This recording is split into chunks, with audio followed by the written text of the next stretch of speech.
I'm Jack Holsconnect with Compliance Resource. In a few weeks, we're going to be producing our annual lending compliance update programs.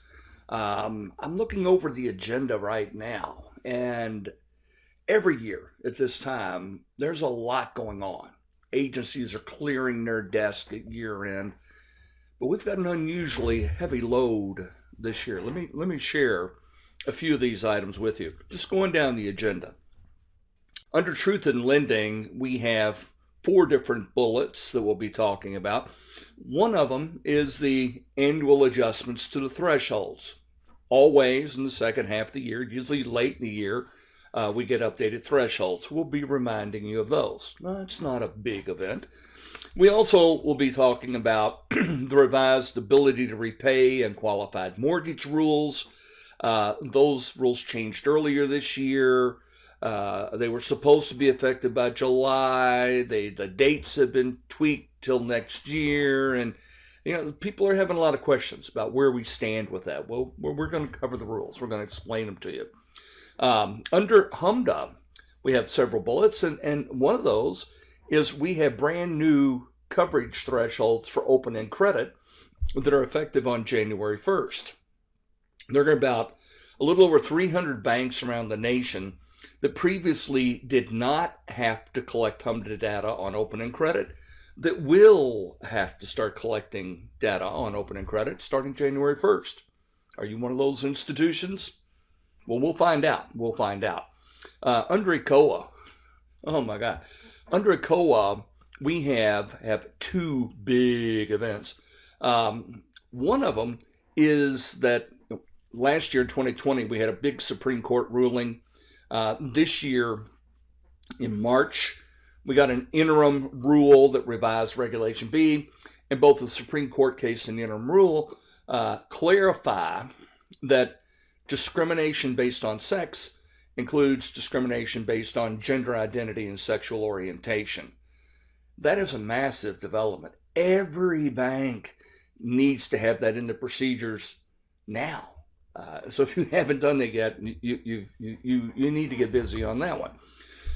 We also have a recently proposed rule, 900-page proposed rule, dealing with data collection and data reporting on small business loans. This is a monstrous new development. It's a proposal right now. Comment period goes till January 6th. We think most everybody should jump in and comment on it. And I'm not talking about a massive comment letter. I'm talking about 2 sentences describing one element in here that can make a big, big difference for your institution. If you're not familiar with those new requirements, you need to get familiar with those requirements. We're going to talk a little about Reg OO, payday lending rules, which I keep finding most banks act like, well, this doesn't apply to us. It most definitely does apply to you. There have been court cases that have delayed implementation. As things stand right now, those massive rules will take effect on June 13th of next year. We think most of you can avoid the massive burden of Reg OO by following some exceptions. It's a much easier path, so we'll explain that in the program. Under fair lending, there are a couple of hot spots right now. One of those, we're seeing a series of cases dealing with LEP, limited English proficiency. It's a compliance issue. It's a contract issue. If you haven't geared up on that one yet, you got your work cut out for you. Also, we're seeing an explosion of activity related to redlining. Redlining cases, redlining proclamations. It's a red hot topic area. And we've been predicting it was about to explode for a couple of years. Reality is on us. This one's going crazy. We're also going to talk about Fair Debt Collection Practices Act. This is another topic where it seems most banks have concluded that, well, this doesn't apply to us. It does. It applies to you in multiple different ways. It can apply to you directly for your own collection activities if you're collecting under a different name, or if you're collecting debt owed to a third party. Rules apply to you directly. They can also apply to you indirectly in a couple of ways, and this is huge. In the Fair Debt Collection Practices, they identify various practices that are unfair, deceptive, and abusive. Sound familiar or sound a little like UDAP? Yeah, so if the agencies can't cite you directly under Fair Debt Collection Practices Act, they can cite you indirectly under UDAP. So you've got major exposure there. Also, we find a lot of banks say, oh, we collect our own debt.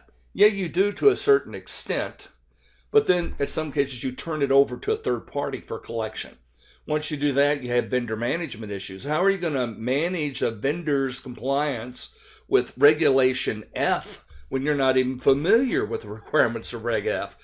So again, fair debt collection impacts you in many, many different ways. Flood insurance is kind of a mess right now. We've got two unfinished sets of FAQs. Everybody's asking, when are they going to be available? When are they going to be available? We thought they'd be available pretty soon, but we had some developments in October that render some of the proposed FAQs worthless. They're going to have to go back and revise them. So it's going to probably be a while before we get those FAQs. But those developments in October, you need to make sure you're aware of those. Big events, big events. We're going to talk about fair credit reporting a little bit. We're going to talk about CRA. We've spent a year and a half with the OCC issuing final regs that they've now revoked, and the agencies are sitting around the table staring at each other and say, what do we do next? So we'll make you aware of the current status of revisions, and we'll be talking about what you need to be doing right now under CRA. While the regulators are flitting about trying to come up with some revised rules, what do you need to be doing right now? Folks, that's a few of the topics we have on the agenda. So we have a lot to talk to you about.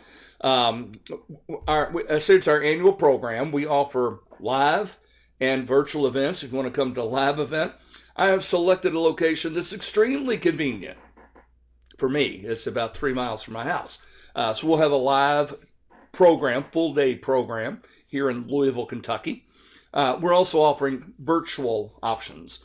We've taken the full day program and it will be broken down into two-hour webinars. So it's a little quicker version than the full day version, but we'll still cover most of the topics, pretty much the same stuff. So, hey, we hope you're going to join us. You won't regret it.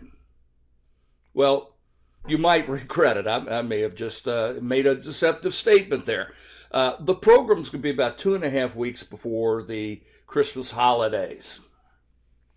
When you leave that program, you're going to have a long list of things that you're going to have to work on. So you may regret the fact that you come out of the program with a long list of things that need your attention. So you may actually regret the program. But your compliance management system will be better for having attended the program. We look forward to seeing you soon. Thank you, Jack. As previously mentioned, we have two options for the 2021 Lending Compliance Update. They can both be found in the training section on our website. The full-day seminar will be in our seminars section and will occur on December 7th in Louisville, Kentucky. This is priced at $325 per person for 5.5 hours of training. The 2-day webinar will be found in the webinars section of our website. This will occur on December 8th and 9th from 2 to 4 p.m. Eastern Time. This is priced at $595 for 4 hours of training. Although it's slightly less in depth, this includes a recording and 5 live connections to the webinar. We look forward to seeing you whether it's in person or virtually.